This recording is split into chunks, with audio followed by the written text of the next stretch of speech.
नमस्कार, मी स्नेहल. नितीन देशमुख निर्मित Nira TV production हाऊसच्या दे दणका पॉडकास्ट मध्ये तुम्हा सर्वांचे मनपूर्वक स्वागत. कर्करोग म्हटलं की मनात भीती निर्माण होते. जगभरातील स्त्रियांमध्ये गर्भाशयाच्या मुखाचा कर्करोग म्हणजे सर्व्हायकल कॅन्सर हा खूप मोठा चिंतेचा विषय बनला आहे. स्त्रियांमध्ये सामान्यतः हा कर्करोग 4थ्या क्रमांकावर आहे. संपूर्ण जगात जानेवारी महिना सर्व्हायकल कर्करोग बाबत जागृती महिना म्हणून पाळला जातो. गर्भाशयाच्या मुखाचा कर्करोग म्हणजेच सर्व्हायकल कॅन्सर हा सर्वाधिक महिलांना होतो. या कॅन्सरमुळे सगळ्यात जास्त महिलांचा मृत्यू देखील होतो.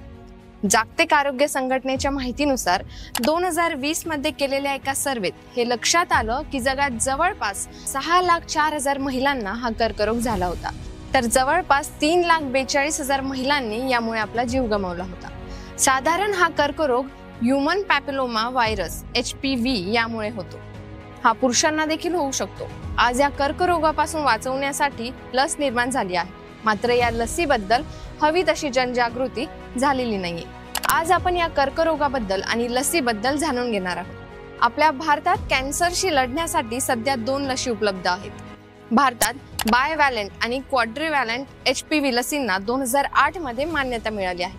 म्हणजेच आज जवळपास भारतात 14 वर्षांपासून कॅन्सर विरोधात लस उपलब्ध आहे. मात्र आजही त्या प्रमाणात या लसीबद्दल जनजागृती नाही. ही लस कधी घेता येते? 9 ते 15 वयोगटातील मुलींसाठी लस घेण्याची योग्य वेळ.